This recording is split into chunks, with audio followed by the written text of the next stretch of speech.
Hi പ്രിയമുള്ള സുഹൃത്തുക്കളെ, നമ്മൾ ഈ സ്വതന്ത്ര ഭാരതത്തിൽ ജീവിക്കുന്നത് കൊണ്ട് നമുക്ക് ധാരാളം സ്വാതന്ത്ര്യങ്ങൾ ലഭിക്കുന്നുണ്ട്. അക്കരെ നിൽക്കുമ്പോൾ ഇക്കരെ പച്ച എന്ന് പറയുന്നത് പോലെ ഇസ്ലാമിക് സ്റ്റേറ്റ് സ്ഥാപിക്കുന്നതിന് വേണ്ടി ഈ ഭാരതത്തിൽ നിന്നും സിറിയയിലേക്കും മറ്റുമൊക്കെ കുടിയേറിയവരോട് ഇനിയും ഒരു അവസരം കിട്ടിയാൽ നിങ്ങൾക്ക് എവിടെയാണ് ജീവിക്കാൻ ആഗ്രഹമെന്ന് ചോദിച്ചാൽ അവർ കണ്ണടച്ച് പറയും, ഞാൻ ജനിച്ചു വളർന്ന എൻ്റെ ഇന്ത്യയിൽ തന്നെയാണ് എനിക്ക് ജീവിക്കേണ്ടതെന്ന്. കാരണം ഈ ഭാരതം ഒരു വ്യക്തിയെ സംബന്ധിച്ചിടത്തോളം നൽകുന്ന സ്വാതന്ത്ര്യമുണ്ടല്ലോ, അത് വളരെ വലുതാണ്. അവൻ ഈ ഭാരതത്തിൽ ജനിക്കുന്നതോടുകൂടി അതൊക്കെ അവൻ്റെ അവകാശമായി മാറുവാണ്. പക്ഷെ നമ്മൾ മറ്റൊരു രാജ്യത്ത് ചെല്ലുമ്പോൾ അവിടെ ലഭിക്കുന്നതൊക്കെ ഔദാര്യം മാത്രമാണ്. നമ്മൾ അവിടെ ഒരു കുടിയേറ്റക്കാരനാണ്, ഒരു പക്ഷേ അനധികൃത കുടിയേറ്റക്കാർ. നിയമപരമായി കുടിയേറുന്ന ആളുകളുമുണ്ട്.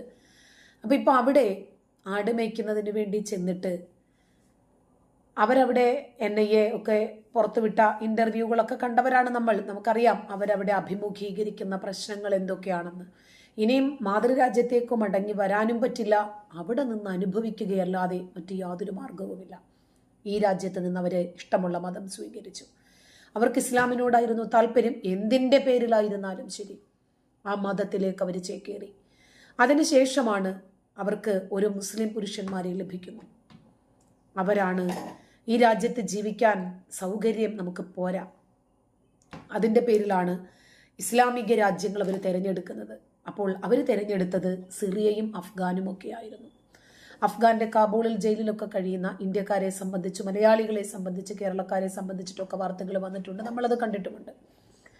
അങ്ങനെയാണ് അവർക്ക് ഇവിടെ അമ്പലമുണ്ട്, ചർച്ചുണ്ട്, അങ്ങനെ മിക്സ്ഡ് ആയിട്ടുള്ളൊരു കൾച്ചർ ഞങ്ങൾക്ക് അംഗീകരിക്കാൻ പറ്റില്ല എന്ന് പറഞ്ഞിട്ടാണ് ഇവർ പോകുന്നത്. അപ്പോഴും ഒരു ചോദ്യം ബാക്കിയാണ്. NIA നിരന്തരം അന്വേഷിച്ചു കൊണ്ടിരിക്കുന്ന, ഇപ്പോഴും പുകമറയായി ഇരിക്കുന്ന ഒരു ചോദ്യമാണത്. ഈ അഫ്ഗാനിലെ ഇത്തരം ISIS സംഘടനകളെയും ആ സംഘടനാ നേതാക്കളെയും നമ്മുടെ നാട്ടിലെ കണ്ണികളെയും തമ്മിൽ ബന്ധിപ്പിക്കുന്ന എന്തൊക്കെയോ ഉണ്ടല്ലോ, ആരൊക്കെയോ ഉണ്ടാകണമല്ലോ. ഇപ്പം ഇവരെയൊക്കെ മതം മാറി ഇസ്ലാമിലാക്കി മുസ്ലിം പുരുഷന്മാരെ കൊണ്ട് കെട്ടിച്ച് അവരും കൺവേർട്ടഡാണ്. അവരെയൊക്കെ സിറിയയിലേക്ക് കൊണ്ടുപോകണമെങ്കിൽ സിറിയയും കേരളവും തമ്മിൽ ബന്ധിപ്പിക്കുന്ന ആരൊക്കെയോ ഉണ്ട്. അങ്ങനെ കുറേ ആളുകളെയൊക്കെ, റാഷിദ് അബ്ദുള്ളയെ പോലെയുള്ള ആളുകളെയൊക്കെ NIA കണ്ടെത്തിയിരുന്നു. ഇപ്പോൾ രാജസ്ഥാൻ മന്ത്രിസഭ കഴിഞ്ഞ ദിവസം അംഗീകാരം നൽകിയ നിർബന്ധിത മതപരിവർത്തന നിരോധന ബില്ലിൽ കടുത്ത വ്യവസ്ഥകളാണ് ചെയ്തിരിക്കുന്നത്. കേരളം ഇതുപോലെ ഏതെങ്കിലും തരത്തിലൊരു നിയമ സംവിധാനത്തിലേക്ക് പോയതായിട്ട് നമുക്കറിയില്ല.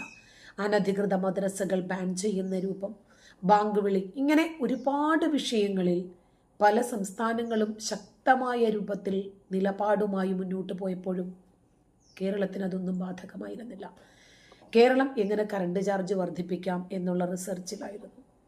എങ്ങനെ പ്രളയ ഫണ്ടും മറ്റ് പ്രകൃതി ദുരന്ത നിവാരണ ഫണ്ടുമൊക്കെ മുക്കാം, ഈ തയ്യാറെടുപ്പുകളിലായിരുന്നു.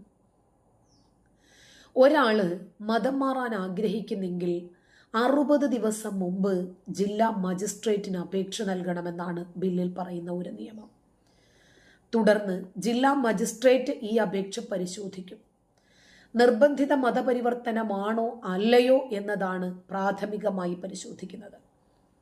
നിർബന്ധിതമാണോ, പ്രലോഭനമാണോ, അതല്ല എന്ന് മജിസ്ട്രേറ്റ് കണ്ടെത്തിയാൽ മാത്രമേ അപേക്ഷയുമായി മുന്നോട്ട് പോകാൻ അപേക്ഷകന് സാധിക്കൂ. നല്ല രൂപത്തിൽ അന്വേഷിക്കും.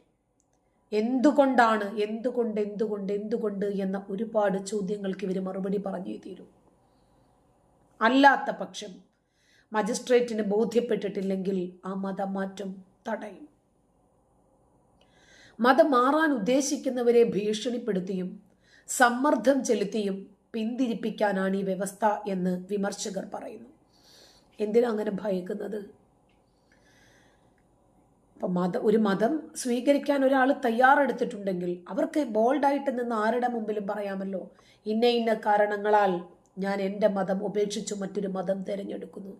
അതാരെങ്കിലും ഏതെങ്കിലും രൂപത്തിൽ പ്രലോഭിപ്പിച്ചാലോ ഭീഷണിപ്പെടുത്തിയാലോ തൻ്റെ മത ആശ്ലേഷണം പിന്നോട്ട് പോകുമോ? ഏതെങ്കിലും വ്യക്തിയെ ബലപ്രയോഗത്തിലൂടെയോ നിർബന്ധിതമായോ മതം മാറ്റുന്നതിലേക്ക് മതം മാറ്റുന്നതിൽ നിന്ന് വിലക്കുന്നതിനു വേണ്ടിയാണ് ഇതെന്നാണ് സംസ്ഥാനം ഭരിക്കുന്ന BJP നേതൃത്വം പറയുന്നത്. കാരണം മതം മാറുന്നത് മാത്രമല്ല, ഒരു പ്രത്യേക മതത്തിലേക്ക് പോയി കഴിഞ്ഞാൽ അതിൽ നിന്ന് ഒരാളെ കെട്ടുകയും ചെയ്ത് ഇത് പെരുവഴിയിലാകുവാണ്, പെരുവഴി ആധാരമാകുവാണ്, 4-1 മാറുവാണ് ഇവർ. പിന്നീട് അയാൾക്ക് പിന്നീട് ഒരു മുസ്ലിം പയ്യനെ ഒരു പെണ്ണിനെ കല്യാണം കഴിക്കണമെന്ന് തോന്നിയാൽ അയാൾ കല്യാണം കഴിക്കും. അപ്പോഴും ഇത് വഴിയാധാരമാകുവാണ്. അത്തരത്തിൽ വഴിയാധാരമായ 100 കണക്കിന് ആളുകളുടെ അനുഭവ സാക്ഷ്യം കണ്ട നാടാണ് ഈ കേരളം.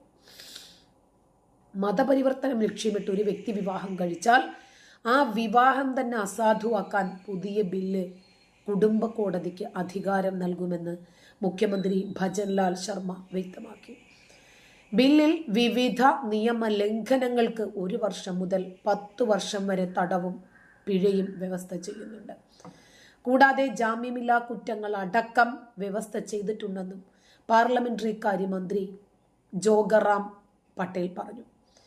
അതായത് അങ്ങനെ ഏതെങ്കിലും ഒരു സ്വാർത്ഥ താല്പര്യത്തിനു വേണ്ടിയോ ആരുടെയെങ്കിലും പ്രീണനമോ ഭീഷണിയോ അതിലൂടെയൊക്കെയാണ് ഇവർ മതം മാറാനും വിവാഹം കഴിക്കാനും ശ്രമിക്കുന്നതെങ്കിൽ അത് അസാധുവാക്കാൻ കുടുംബ കോടതിക്ക് അനുവാദം നൽകുവാണ്, വ്യവസ്ഥ ചെയ്യുവാണ് ഈ ബില്ല്.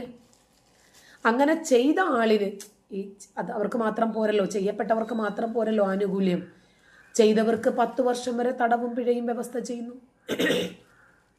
ഒരു നിയമം ഉണ്ടാക്കിയാൽ മാത്രം പോരല്ലോ, അത് ലംഘിച്ചാലുള്ള നിയമം മാത്രം പോരല്ലോ, അത് പ്രാവർത്തികമാക്കുക കൂടി ചെയ്യണ്ടേ.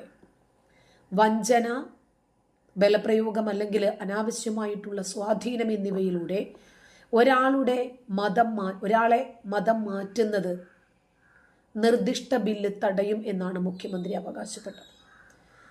മതപരിവർത്തനം തടഞ്ഞിട്ടുള്ള ബില്ല് രാജസ്ഥാന്റെ വികസനത്തിനും പൊതുക്ഷേമത്തിനും സമൃദ്ധിക്കും വഴിയൊരുക്കുമെന്നാണ് സംസ്ഥാന നിയമമന്ത്രി പ്രതികരിച്ചത്. BJP ഭരിക്കുന്ന UP, മധ്യപ്രദേശ്, ഗുജറാത്ത്, ഉത്തരാഖണ്ഡ് എന്നീ സംസ്ഥാനങ്ങൾ നേരത്തെ തന്നെ മതപരിവർത്തനം വിലക്കിയിട്ടുള്ള നിയമം കൊണ്ടുവന്നിട്ടുണ്ട്. കഴിഞ്ഞ ദിവസം മുഖ്യമന്ത്രി ഭജൻലാൽ ശർമ്മയുടെ അധ്യക്ഷതയിൽ ചേർന്ന മന്ത്രിസഭാ യോഗമാണ് രാജസ്ഥാനിൽ ബില്ലിന് അംഗീകാരം നൽകിയത്. വരുന്ന നിയമസഭാ സമ്മേളനത്തിൽ ബില്ല് അവതരിപ്പിക്കാനാണ് തീരുമാനം. ഇതില് വെകിളി പൂണ്ട് ഒരു പക്ഷം ആളുകൾ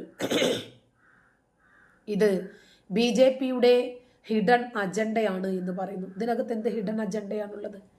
എല്ലാ മതവും ഈ ഇനത്തിനകത്ത് വരുന്നുണ്ടല്ലോ. ഏതു മതത്തിലേക്കായിരുന്നാലും ശരി, ബാഹ്യമായ ഒരു നിർബന്ധമോ പ്രേരണയോ അതിനകത്തുണ്ടാകരുത്. അത്രേ ഉള്ളൂ. ഏതെങ്കിലും രൂപത്തിൽ ഒരു പ്രലോഭനമോ ഒരു ഭീഷണിയോ ഇതിനകത്തുണ്ടാകരുത്. അവർ അവരുടെ താല്പര്യത്തിനനുസരിച്ച് അവർ ശരിയാണ് എന്ന് ബോധ്യപ്പെട്ട് അങ്ങനെ ആയിരിക്കണം അവർ ഈ മതത്തിലേക്ക് വരുന്നത്. അത്രയല്ലേ ഉള്ളൂ. അങ്ങനെയാണെങ്കിൽ കോടതിക്ക് അത് തടയാം. അതല്ലെങ്കിൽ അവർ ആ മതം സ്വീകരിച്ചോട്ടെ. ഇതിനകത്ത് എവിടെയാണ് ബലപ്രയോഗമുള്ളത്?